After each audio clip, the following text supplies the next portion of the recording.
Jesús Oviedo ya ha sido presidente municipal de Cortázar, Guanajuato. Después trabajó en el área de turismo en la Secretaría del Estado de Guanajuato y hoy es diputado federal representando el Distrito 13 en Cámara de Diputados. Pero hoy busca la diputación local representando el Distrito 21 que comprende los municipios de Cortázar y Salvatierra. Platiqué con él sobre el Partido Acción Nacional. ¿Cuál es el saldo? ¿Cuáles han sido los contrapesos, los proyectos, la legislación que él está encabezando? ¿Cuál fue el trabajo en las reformas, la situación económica a mediano plazo en el gobierno de Enrique Peña Nieto?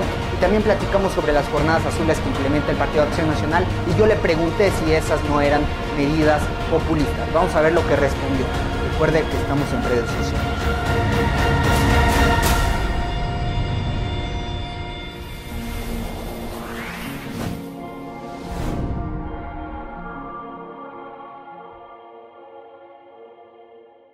Jesús Oviedo Herrera, candidato para representar el Distrito 21 del Estado de Guanajuato, Cortázar, Salvatierra, por el Partido Acción Nacional. Gracias por concedernos esta entrevista. No, Eric, muchísimas gracias a ti y a todo el auditorio que nos permite este tiempo para poder hablar de lo que somos, de lo que queremos hacer y de lo que pues hemos estado platicando con la gente en este inicio de campaña, porque ya tenemos unos días en ese proceso.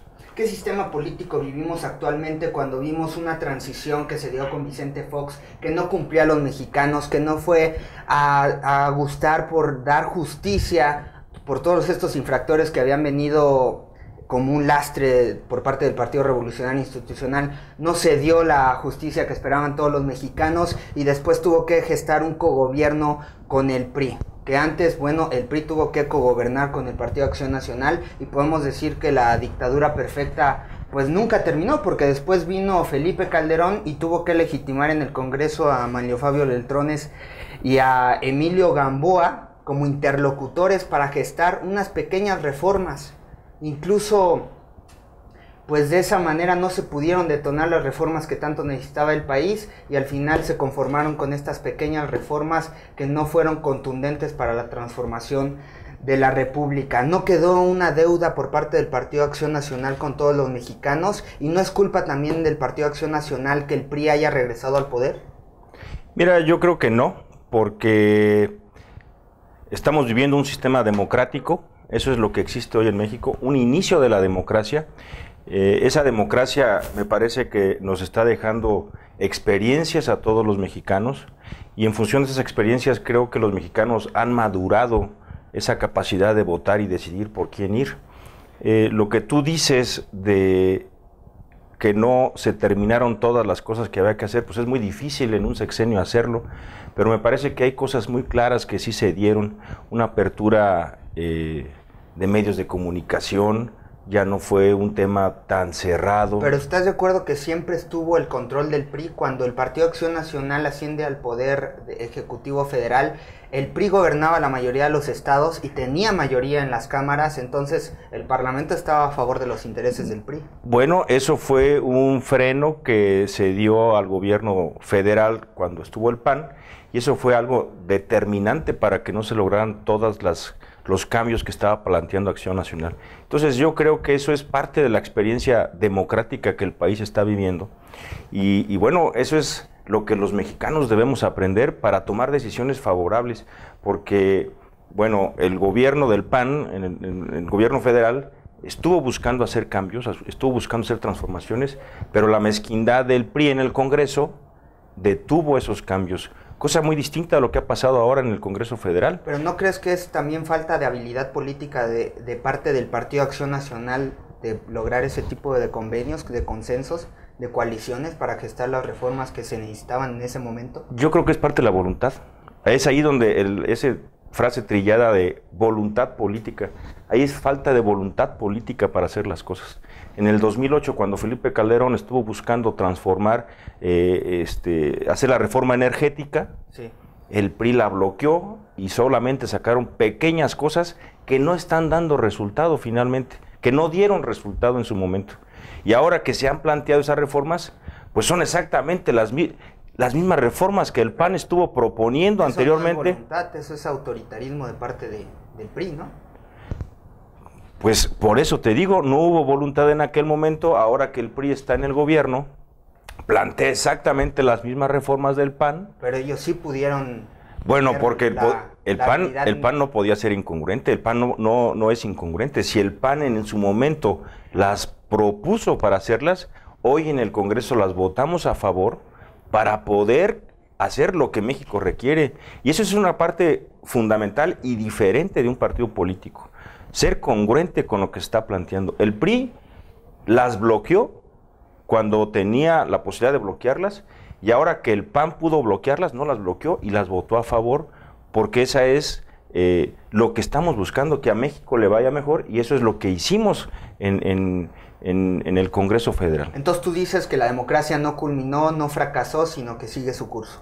La democracia sigue su curso, y la democracia tiene que ser una experiencia, y esa experiencia de los ciudadanos sí, tiene que generar el criterio para que cada vez los ciudadanos tomen la decisión más adecuada que les resulte positiva, que les resulte en beneficio de los ciudadanos. Eso es lo que tenemos que hacer. Por supuesto que todos se pueden equivocar, todos nos podemos equivocar, pero en función de esa experiencia, cada ciudadano tiene que tomar esa decisión para poder ir hacia adelante. Entonces, eso es lo que tenemos, y eso es lo que México tiene que hacer. Tenemos que darle más información a los ciudadanos, tenemos que pedir y hacer que los ciudadanos estén con esa capacidad de decidir, pero decidir en favor positivo, en favor de obtener el resultado a largo plazo y no un beneficio a cortito plazo, como a veces sucede, ¿no? En la compra de los votos y cosas de ese tipo. Bueno, eso es lo que dice el PRI, que no vemos resultados ahorita porque van a venir después. Bueno, por supuesto que sí, pero yo te puedo decir, por ejemplo, que reformas que nosotros hicimos en el Congreso Federal, como la educativa, pues no pueden aplicarla, no se ha podido ejecutarla para que podamos obtener esos resultados. Por lo tanto, esos resultados educativos se van a ir posponiendo, se van a ir posponiendo. Entonces, esa parte me parece que pues está dando un resultado, y los ciudadanos tienen que tomar la experiencia para poder decidir el día que tienen que votar en favor de lo que alguien dijo una cosa y no lo cumplió. Y entonces alguien tiene que decir, bueno, esto sí soy capaz de cumplirlo. Y eso es lo que tenemos que lograr en el criterio de los ciudadanos. Ok, Margarita Zavala acusó hace poco que en el PAN prevalecen los intereses de grupo. ¿No es este un señalamiento peligroso para pensar en votar por este partido? Mira, yo creo que en todos los partidos existen ese tipo de situaciones, pero lo que tenemos que ver es los resultados que cada partido está dando. En todos los partidos, la diversidad de opiniones, la diversidad de puntos de vista debe de hacer lo que el partido camina, a lo que el partido va. Y eso es lo que transmite hacia la ciudadanía. Y nosotros en el Partido de Acción Nacional, pues estamos muy claros, hay unos principios muy definidos. Que alguien no los cumpla, ese es un boleto de esa persona, pero no de un partido como institución.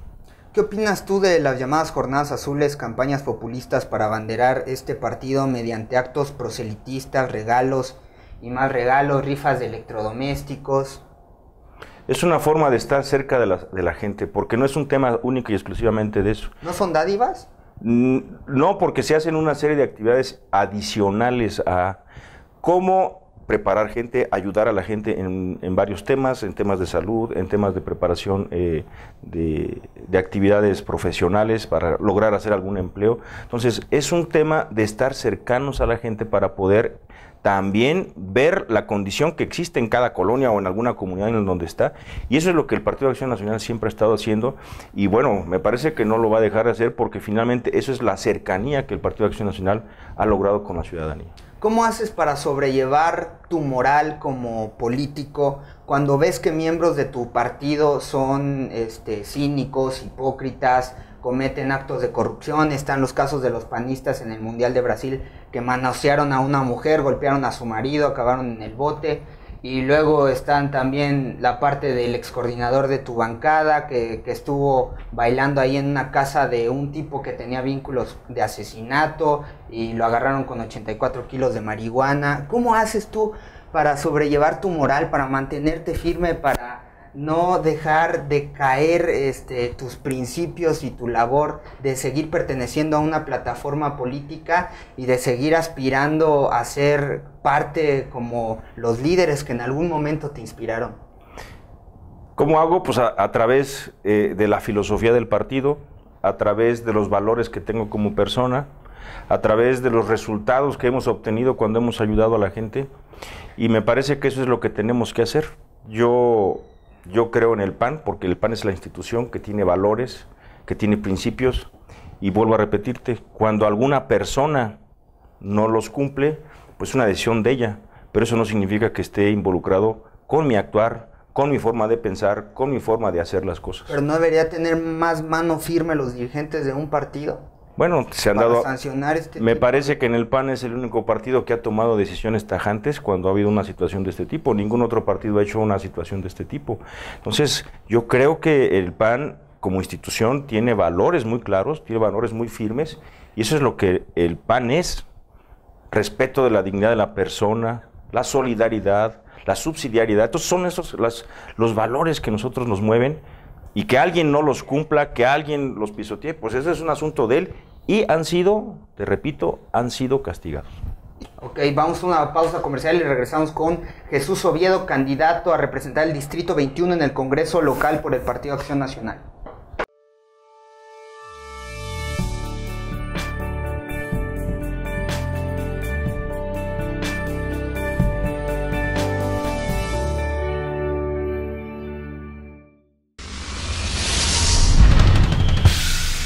Ya regresamos a Opinión y Libertad.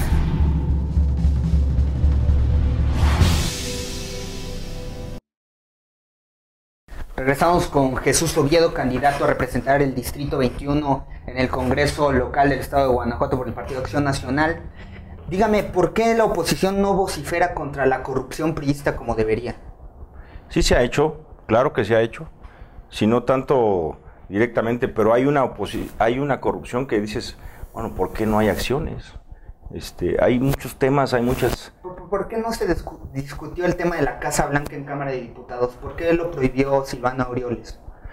Pues eso habría que preguntárselo a él. Nosotros en el Congreso lo denunciamos, se hicieron varias, ruedas de prensa que se hicieron en el Congreso. ¿Por qué les dijo el presidente? No. ¿Era un tema de particulares? No, porque en el Congreso obviamente se dan a conocer los temas, y a partir de ahí es donde se difunde la información. Pero en el propio Congreso hubo ruedas de prensa del coordinador parlamentario de Acción Nacional estableciendo estos puntos, pidiendo acciones y sanciones en estos temas, y lamentablemente poco se dio, poco se filtró en los medios de comunicación como ameritaba el caso. Hubo una censura en ese tema. Es por eso que yo te decía que durante los gobiernos panistas la apertura de medios fue mayor, y ahora nuestra percepción, vemos que está censurándose más los medios de comunicación, reduciendo la información que debe de salir a la ciudadanía en general. Sí, es un regreso al autoritarismo. Por supuesto. Estamos viviendo ese proceso de regreso al autoritarismo. ¿Crees que debe retirarse de su cargo el presidente Enrique Peña Nieto por todos estos señalamientos de corrupción? Pues yo creo que tendría que tomar una decisión en función de lo que ha hecho, pero lo que ha hecho sí es un tema complicado, sí es un tema de corrupción. Hay muchos nexos que parecen ser que lo relacionan pero es claro, ¿no? Pues la Casa Blanca me parece que es un tema... Echaron para atrás la licitación del Tren México-Querétaro por ese tema. Así es, y se perdió recursos del gobierno federal. Entonces dices, ¿quién paga eso? Que fue una pregunta que en el Congreso el grupo parlamentario del PAN dijo, bueno, ¿quién fue sancionado por eso? El secretario de Comunicaciones y Transportes, antes de echar para abajo, el mismo día que echaron para abajo la licitación, horas antes estaba diciendo que todo estaba claro, que todo estaba transparente, y horas después echan para abajo la licitación. ¿Por qué? Bueno, no nos han abierto el tema, no nos han dado información, y eso es lo que no se... incluso el proyecto. Sí, la razón no fue el tema de la licitación, sino fue el tema del presupuesto que se empezó a reducir por la disminución del precio del barril de petróleo. Entonces, no fue una decisión de decir, vamos a suspender esto por la razón de las deficiencias que tenía la licitación, sino más bien fue por una decisión de tipo económico. Entonces, me parece que tenemos que... tiene que haber más profundidad, tiene que haber más transparencia, tiene que haber más sensatez, porque, bueno, pues en ese caso, nadie es culpable. no ha habido una acción en favor de decir, bueno, este es responsable de ese asunto, aquí hay una cantidad de dinero que se invirtió y que no hay de dónde sacarla y que la va a pagar los impuestos de los mexicanos y de cualquier manera no hay ningún responsable. Oye, y se está viviendo una crisis muy aguda en tema social, político y económico en el país como nunca antes en la historia, pero sobre todo el tema económico, que es lo que más preocupa incluso a los ciudadanos, pero ¿no es también culpa de funcionarios de Acción Nacional que estuvieron también en ese tema? Como Agustín Carstens, que está en el Banco de México, José Antonio Meade, hoy está en Secretario de Economía. Ellos también estuvieron en la parte del manejo de las finanzas y de la macroeconomía y siguen también coadyuvando en este gobierno. Bueno, pero te puedo decir que el manejo de la macroeconomía nacional, sí, con Agustín Carstens, pues estaba en otro contexto. Teníamos una macroeconomía mucho más sólida que la que tenemos hoy. Hoy el país tiene una vulnerabilidad económica por varias razones y eso pues creo que es un tema verdaderamente muy diferenciado, independientemente de que teníamos un sistema recaudatorio distinto, la reforma hacendaria que se hizo en esta legislatura, sí, que el PAN votó en contra, eso es importantísimo decirlo, sí salió en el Congreso, pero el PAN la votamos en contra. Ajá. No estuvimos de acuerdo cambiar los regímenes de pequeños contribuyentes, que era una forma muy fácil para los pequeños contribuyentes de tributar. No estuvimos de acuerdo en el IVA al transporte de pasajeros. No estuvimos de acuerdo con el IVA en la frontera homologarlo, okay, cosa que en el centro del país no lo vivimos, pero hay datos que hablan del 24% del incremento de la vida en la frontera, claro, porque antes no pagaban el IVA que estamos pagando de 16% y ahora sí lo están pagando. ¿Y por qué era la razón? Pues porque los impuestos en Estados Unidos, todas las ciudades fronterizas, tienen otro tipo de impuestos. Entonces hay un diferencial tremendo entre una ciudad en la frontera de México, sí, con una ciudad en la frontera de Estados Unidos. O sea, nunca estuvimos de acuerdo. Siempre hemos dicho que esa reforma hacendaria fue una reforma tóxica que ha frenado el desarrollo económico del país, que ha pegado directamente a los bolsillos de los ciudadanos, a los bolsillos de la familia, y por eso ahora es una propuesta del PAN en el Congreso Federal. Y estamos a mediano plazo del gobierno del presidente Enrique Peña Nieto y el país no ha crecido nada. Siempre está haciendo proyecciones erróneas el secretario de Hacienda, Luis Videgaray, que vamos a crecer al 4%, y al final del año dice, no, perdón, no vamos a crecer nada este año. Te voy a platicar una historia.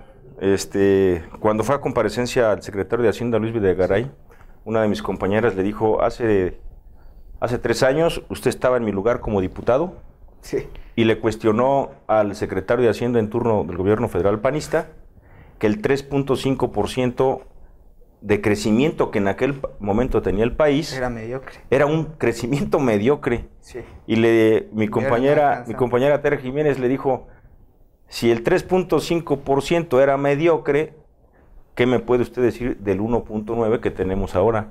Sí. Y bueno, pues el secretario no contestó. Entonces, me parece que hay una diferencia en la forma de gobernar, pero bueno, pues eso hay que respetar la decisión de los ciudadanos. Por eso, bueno, yo creo que la democracia es esa. La democracia es ganar o perder, pero lo importante es que no la gente tome la decisión en función de lo que está viendo, de lo que está viviendo y de lo que están proponiendo, qué tan sensato, qué tan insensato es. ¿Tiene alguna culpa las plataformas políticas cuando somos el país más corrupto del mundo? No creo que tengan culpa las plataformas políticas. Creo que tienen culpa la persona que lo hace o lo que no lo hace, la que tiene la voluntad o no, la que tiene el valor o no. Eso es creo que lo que... ¿Y por qué el 94% de la población mexicana ya no cree en el Congreso de la Unión, ni en instituciones, ni en partidos políticos? Pues por las razones que te menciono, a veces no se dan los resultados que se tienen y eso es lo que no cree la gente. Pero pues lo que yo digo es que la gente tiene que participar más, tiene que presionar más, tiene que hacer que se den las cosas. Pero ¿no es absurdo estar teniendo que juntar firmas para que se cumpla la ley?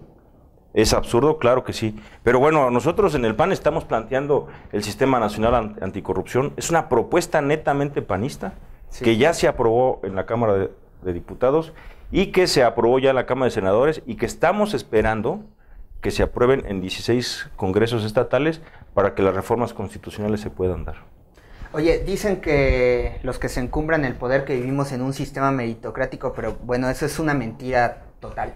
Hoy hay varios jóvenes contemporáneos míos que están contendiendo para el puesto que tú representas actualmente en Cámara de Diputados, una diputación federal, pero ¿no crees desde tu perspectiva que sí les falta trayectoria, que les falta madurez política? Porque tú sabes, ahí arriba hay tiburones, dinosaurios, que pues, es muy difícil estar en ese ambiente y es peligroso estar pensando que se vayan a convertir en un niño verde, en uno de estos juniors que les afecta la fama y el poder.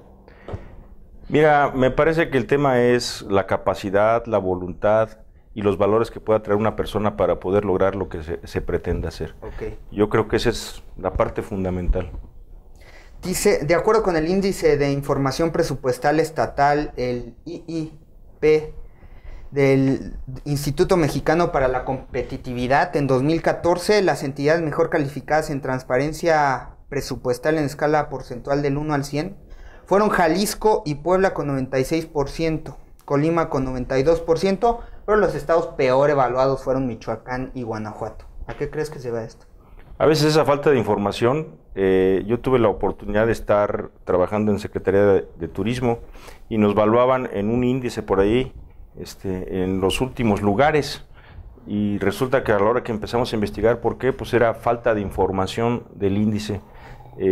Y hablo específicamente en el caso de turismo. Hoy, por ejemplo, te digo, Guanajuato es el primer estado que está como turismo fuera de playa. Entonces, ¿cómo dices que estamos en un lugar muy abajo si tenemos los mayores ingresos? Y lo que nos interesa es el ingreso que genera el turismo, porque el ingreso que genera el turismo es la derrama económica para los ciudadanos. Entonces, a veces esos índices son falta de información y me parece que lo importante es la realidad que está pasando. Ok. ¿Cuál es el balance de la actual administración que tú tienes en Cortázar, Guanajuato? Pues me parece que ha sido bueno, lo dijo el propio candidato, ¿no? Hubo falta de gestión de recursos para lograr más obras y más acciones en el municipio. El candidato del PRI lo dijo aquí en tu programa. Ajá. Nos faltó gestión. Creo que eso faltó y obviamente pues relaciones políticas para poder aterrizar gestiones y solicitudes de las necesidades que existen en Cortázar. Pero dicen ellos también que fue una especie de divorcio con el gobierno estatal. Pues provocado por ellos, porque en el propio informe tuvieron la descortesía de no dejar hablar al representante con todas las informaciones y todos los pretextos que se dijeron, pero una descortesía, y eso pues no te lleva a nada. La pregunta es, ¿qué beneficios para Cortázar generó el que no haya hablado el secretario de Desarrollo Social en su momento? Sí. Pues me parece que más que beneficios genera situaciones adversas, que eso es lo que es el resultado. El resultado es eso, de ese tipo de acciones que dices, no puede ser, ¿por qué? La cortesía política, las relaciones públicas son las que te permiten gestionar. Pero tú ya fuiste presidente municipal, ¿qué crees que le faltó en este momento lograr a esta administración? ¿Cuál era el enfoque que debieron haber hecho? Gestionar recursos, eso es importantísimo. El recurso propio que llega directo al municipio es insuficiente para hacer obras de trascendencia. Y la gestión de recursos no es ir a pedir nada más, no es ir a meter una solicitud. No es limosnear, porque estás en tu correcto derecho de solicitar, sí. Pero eso no es una gestión es una serie de actividades que te lleva... De consenso, de proyectos. De consenso, de demostración, de confianza también, porque eso también es sumamente importante, generar la confianza entre ambos funcionarios para que cumplas los requisitos en primera instancia, y para que seas objetivo en lo que estás solicitando de gestión. Entonces, eso se logra a través de una serie de actividades que, bueno, de entrada, pues el hecho de que hagan descortesías políticas, pues... Es inmadurez. Es inmadurez, no sé, es ganas de no hacer las cosas, o desconozco la razón, pero a mí me pareció ese tema, pues que es parte del problema que tenemos en Cortázar, y que, bueno, no se quiso ver como tal. ¿Qué opinas de las solicitudes que ha hecho el presidente municipal, Juan Aboites Vera, al Poder Legislativo del Estado, a la modificación al Código Penal y de procedimientos penales porque la legislación vigente permite otorgamiento de libertad a quien comete delitos considerados como menores no graves y salen con el simple pago de una fianza. Mira, no tengo conocimiento de esas solicitudes, no me han llegado a mí. Él las ha mencionado en sus informes. Bueno, como no las conozco, no puedo opinar en ese sentido, pero sí te digo que sí tenemos que cambiar algunos temas para endurecer esa situación. Aunque, bueno, es que es peligroso también esto porque las instituciones judiciales no se encargan de hacer los procedimientos penales correctos para sancionar a las personas. Hay una señora que lleva más de 10 años en una cárcel, no me acuerdo qué municipio, porque robó un osito, pero a Raúl Salinas de Gortari sí lo dejan salir. Bueno, eso es lo que no está bien. Eso me queda muy claro. Pero precisamente para eso es parte de lo que el Sistema Nacional Anticorrupción tiene. ¿De dónde viene la corrupción? Del existir la impunidad. ¿Por qué? Si hay alguien corrupto y no le hace nada, pues entonces sigue y el otro replica y el otro replica. Pero ha permitido eso, la impunidad, las instituciones que tenemos. Sí, por eso necesitamos un sistema. No necesitamos una ley, no necesitamos... Bueno, si existiera la voluntad sí, y la capacidad de las personas para hacerlo, por supuesto que esto funciona. Pero lo que tenemos que hacer funcionar hoy es un sistema. Eso es lo que necesitamos hacer ahora. Que funcione el sistema para que cuando haya corrupción se sancione y no haya impunidad. Porque cuando hay impunidad, eso significa que ya hubo corrupción y entonces, pues, la gente cree que, o ve que no pasa nada y entonces dicen, pues lo vuelvo a hacer, y luego el otro dice, no, pues si aquel lo hizo y no pasó nada, lo vuelvo a hacer yo también. Pero el sistema debe de hacer que eso se sancione. Ok. Se nos está terminando el tiempo, pero para cerrar esta conversación me gustaría que nos platicaras cuáles van a ser tus ejes básicos para actuar en la legislación estatal representando Cortázar Salvatierra. Mira, tenemos que trabajar por el desarrollo económico. Hoy tenemos que integrar a Cortázar en el tema del desarrollo que está teniendo Celaya. La atracción de inversiones para Celaya está... Oye, perdón que te detenga. ¿Crees que entonces, más allá de los problemas económicos federales, sí tenía una responsabilidad el municipio en su crecimiento económico? Pues es el posicionamiento que logras, es dónde ubicas al municipio en los distintos procesos, en los distintos temas que se dan en el Estado. Claro que tienes que integrarlo. Ok. Y entonces, bueno, a Cortázar lo tenemos que impulsar en ese tema, integrarlo más al desarrollo del corredor industrial del Estado y tener un asunto de ordenamiento territorial en la zona Laja-Bajío. Yo estoy planteando que tenemos que trabajar más en el tema de la zona metropolitana Laja-Bajío, en la creación, una de mis propuestas es la creación de un fondo metropolitano estatal, porque a nivel nacional el 60% de la población vivimos en zonas metropolitanas y hay un fondo nacional metropolitano,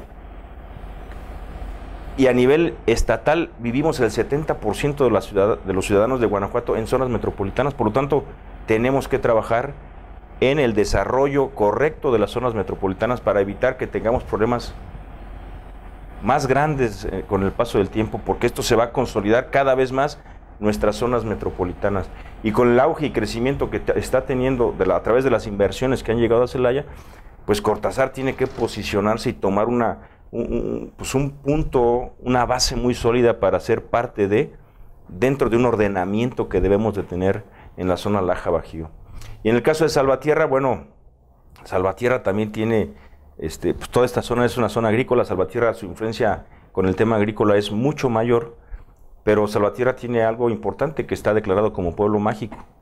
Y eso es un asunto que creo que tenemos que empujarlo muy bien. Conozco el tema de pueblo mágico, dado que pues cuando estuve en la Secretaría de Turismo en el Estado, impulsamos mucho este asunto del pueblo mágico en Mineral de Pozos en el Estado de Guanajuato, y por lo tanto hay que consolidarlo porque Salvatierra tiene varios temas que podemos impulsar de manera importante. Otro asunto pues, es el tema ecológico. Nos interesa mucho trabajar sobre el río.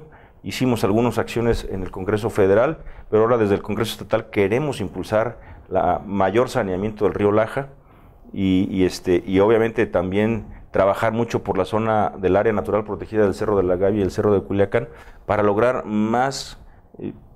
para lograr beneficios verdaderamente de esta zona natural protegida.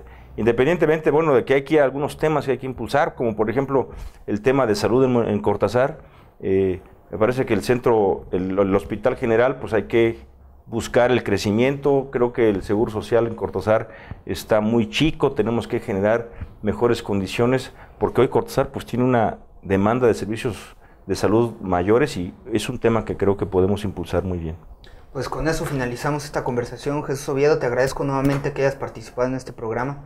Pues yo te agradezco, Eric, y bueno, nada más pedirle a la gente que nos apoye el próximo 7 de junio con su voto, porque bueno, creo que hemos dado resultados, hemos trabajado en favor de Cortázar, en favor de la región, porque también en nuestra anterior responsabilidad trabajamos por toda la región, pero ahora bueno, yo lo que digo es, uno es lo que hace, no lo que dice. Hay gente que dice muchas cosas, pero que finalmente después nada más da respuestas de por qué no las hizo, ¿no?